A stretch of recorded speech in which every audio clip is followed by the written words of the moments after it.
Oke guys, assalamualaikum warahmatullahi wabarakatuh. Welcome back to my channel. Apa kabar kalian semua seluruh subscriber setia yang hari ini masih tetap memberikan support dan dukungannya terhadap channel ini. Kita pun juga masih nggak bosan-bosannya untuk memberikan semua informasi terbaru terkait dengan aplikasi pinjaman uang online. Hari ini korban kita masih terus berjatuhan dan ini merupakan masalah bersama yang harus bisa kita selesaikan sendiri. Dan kita harus tahu beberapa trik dan strategi yang hari ini masih dimainkan sama aplikasi pinjaman uang online. Dan buat kalian yang mungkin belum menekan tombol subscribe, silahkan ditekan dulu tombol subscribe dan tanda loncengnya supaya kalian gak ketinggalan semua notifikasi video-video terbaru dari channel kita secara gratis. Oke guys, hari ini baru-baru saja kita mendengar kembali ya adanya korban yang masih berjatuhan hanya karena teror dan intimidasi dari aplikasi pinjaman uang online. Setiap orang memiliki tingkat ketahanan stres yang berbeda-beda. Kemungkinan beberapa dari teman-teman kita hari ini memerlukan bantuan itu. Jadi untuk kalian yang mungkin hari ini masih cukup stres dan merasa depresi dengan semua apa yang hari ini sedang kita hadapi, cobalah untuk berterus terang dan ceritakanlah keluh kesah kalian hari ini kepada orang-orang terdekat yang mungkin kalian percayai. Dan tidak semua orang akan menerima kita dalam keadaan bermasalah. Dan disinilah kesempatan kita untuk menilai dan melihat siapa yang benar-benar menjadi seorang sahabat, saudara, dan lain sebagainya. Karena hari ini banyak dari teman-teman kita itu yang masih merasa malu ketika orang lain tahu dia sedang punya hutang. Dan hari ini kita juga harus tahu apa saja strategi dan taktik yang hari ini sedang dimainkan sama aplikasi pinjaman uang online. Dan kita harus paham benar cara main mereka. Jadi supaya jangan kita masuk ke dalam jebakan tersebut. Jadi per hari ini yang namanya aplikasi pinjaman uang online itu memang tumbuh subur di Indonesia.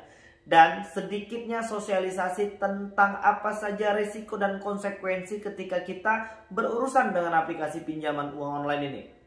Banyak di antara kita di tengah-tengah badai pandemi COVID-19 hari ini dan maraknya PPKM hampir di setiap daerah, mungkin banyak saudara-saudara kita yang hari ini memang benar-benar mengalami kesusahan dan akhirnya memilih untuk menggunakan aplikasi pinjaman uang online. Jadi hari ini untuk teman-teman yang mungkin belum mampu untuk melakukan pembayaran, penyicilan atau mungkin pelunasan, ini merupakan yang hari ini sedang banyak terjadi di antara saudara-saudara kita yang lain. Jadi aku pengen mengingatkan terlebih dahulu. Pesan ini berulang kali kita sampaikan supaya jangan ada lagi korban yang terus berjatuhan hanya karena aplikasi pinjaman uang online. Ingat, jangan panik berlebihan dan buanglah semua rasa takut yang hari ini kita ciptakan sendiri. Hari ini semua ketakutan-ketakutan yang kita pelihara di dalam pikiran kita itu akan membuat imun kita semakin negatif. Tingkat ketahanan tubuh kita akan menurun. Dan di tengah-tengah maraknya pandemi COVID-19 hari ini kita butuh kesehatan. Untuk yang mungkin belum mampu melakukan pembayaran hutang, bersabarlah. Jadi bang, apa yang harus kita lakukan ketika kita belum mampu melakukan pembayaran? Tetap tenang dan stop gali lubang tutup lubang. Jangan lagi menambah masalah baru, hutang baru dengan niat ingin menyelesaikan masalah yang ada saat ini. Ya, itu adalah kunci yang pertama. Dan yang kedua, masalah tentang penyebaran data. Hari ini banyak teman-teman kita yang sedang stres ya, karena mungkin merasa sudah dipermalukan atau mungkin difitnah oleh aplikasi pinjaman uang online. Dan hari ini semua kontak yang ada di handphone kita mengetahui bahwasannya kita hari ini sedang punya hutang. Bahkan mungkin ada yang difitnah dengan open booking dan lain sebagainya. Tetap tenang, tugas kita hanya satu. Ketika nanti orang-orang yang ada di kontak kita itu bertanya, maka konfirmasilah dengan baik dan benar. Jelaskan bagaimana kronologi awalnya. Bahwasannya ini adalah ulah dari aplikasi pinjaman uang online yang hari ini terkesan tidak bertanggung jawab. Tentang masalah kita yang hari ini belum mampu melakukan pembayaran. Mungkin banyak teman-teman yang hari ini sedang ditakut-takuti tentang dibawa ke jalur hukum dan lain sebagainya. Atau mungkin takut kalau debt collector datang ke tengah-tengah masyarakat yang ada di lingkungan rumah kita. per hari ini untuk aplikasi pinjaman uang online tidak semuanya yang memiliki debt collector lapangan. Kalaupun ada hari ini aplikasi-aplikasi pinjaman uang online yang memiliki debt collector lapangan, itu hanya untuk aplikasi-aplikasi yang hari ini sudah terdaftar dan legal di OJK. Itu pun hanya sepersekian persen. Jadi seperti Kredit Pintar, ya ini untuk produk pinjaman uang online. Kredit Pintar, Pinjamindo, ada sekitar 4 atau 5 aplikasi lah yang hari ini sedang memiliki debt collector lapangan. Selain itu belum ada debt collector lapangannya. Terkecuali ya seperti produk-produk pembiayaan seperti Akulaku, Kredivo ya, atau mungkin Home Credit yang hari ini teman-teman yang mungkin sudah pernah didatangin atau mungkin dikunjungin sama debt collector lapangannya, sejauh ini mungkin pengalaman teman-teman akan berbanding terbalik dengan rasa ketakutan yang ada hari ini di dalam hati dan pikiran kita. Hari ini banyak teman-teman kita tuh yang ketakutan kalau ketemu sama debt collector lapangan itu akan ditagih-tagih, akan dibuat seperti tindak kriminal atau mungkin dengan kekerasan dan lain sebagainya. Enggak, teman-teman. Dan teman-teman juga punya hak untuk mempertanyakan sertifikasi tim penagihan tersebut. OJK sudah bilang, untuk penagihan atau debt collector, sang penagih itu harus punya sertifikasi, adanya tanda pengenal, adanya surat kuasa penagihan atau mungkin kuasa hukum dan lain sebagainya.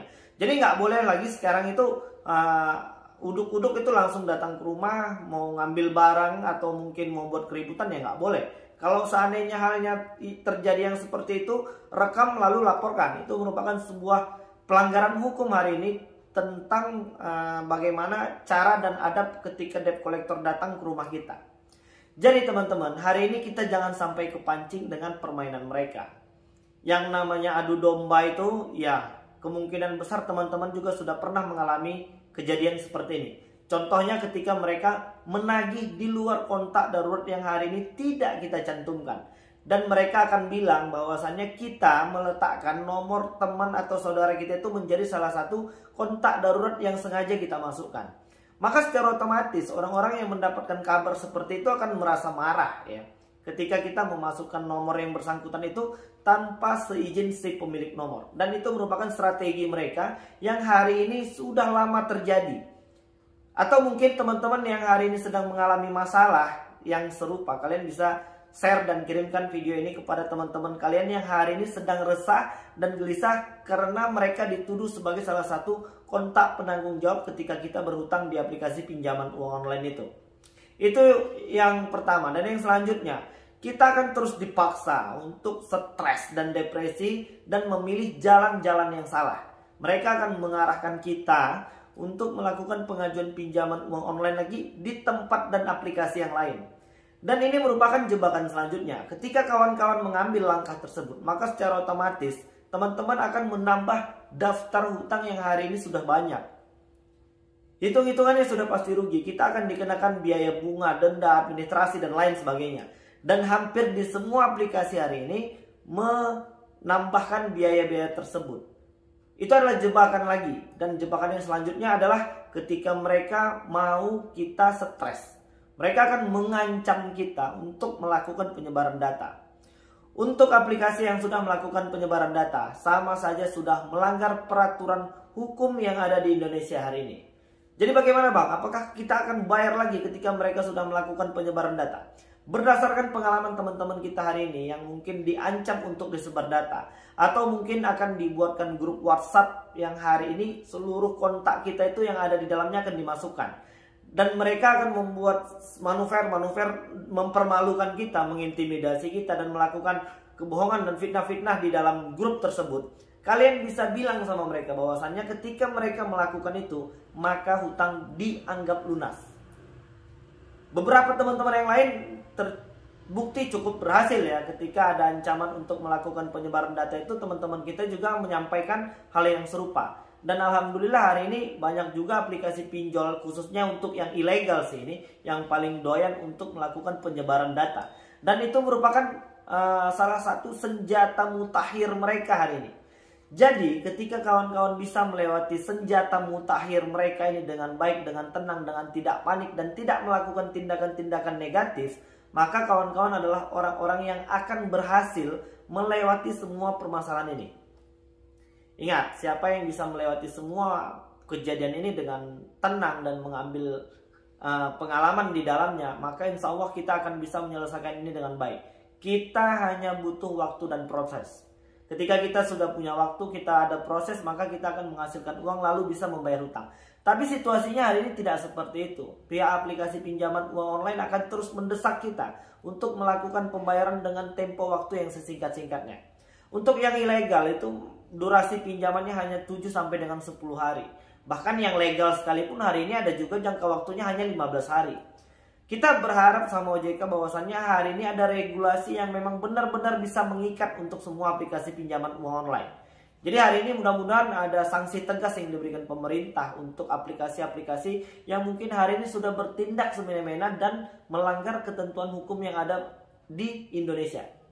Jadi kita nggak mau lagi ada korban yang terus berjatuhan. Dan apapun hari ini permasalahan yang sedang kita hadapi, kita yakin, kita optimis akan bisa kita selesaikan. Tuhan tidak akan memberikan cobaan di luar batas kemampuannya dan badai pasti akan berlalu. Kita hanya butuh menjadi seorang nakhoda yang bagaimana caranya untuk bisa mengendalikan perahu ini sampai dengan ketujuannya dengan selamat. Jadi jangan lagi ada yang takut malu, takut gengsi atau mungkin panik berlebihan tentang masalah aplikasi pinjaman uang online ini. Dan apakah kita bisa dibawa ke jalur hukum? Jawabannya tidak. Tidak ada hutang piutang atau mungkin kalian akan dijemput ke rumah langsung masuk penjara. Itu nggak mungkin. Berarti harus ada proses-proses peradilan terlebih dahulu. Dan pengadilan yang akan memutuskan bagaimana cara mereka dan cara kita untuk melakukan pembayaran. Oke, dan di video selanjutnya kita akan bahas tuntas lagi tentang beberapa tuntutan-tuntutan hukum yang mungkin hari ini sedang dibuat sama aplikasi pinjol sebagai manuver ya. Atau mungkin hari ini banyak teman-teman yang masih merasa sendirian. Kalian tidak sendirian.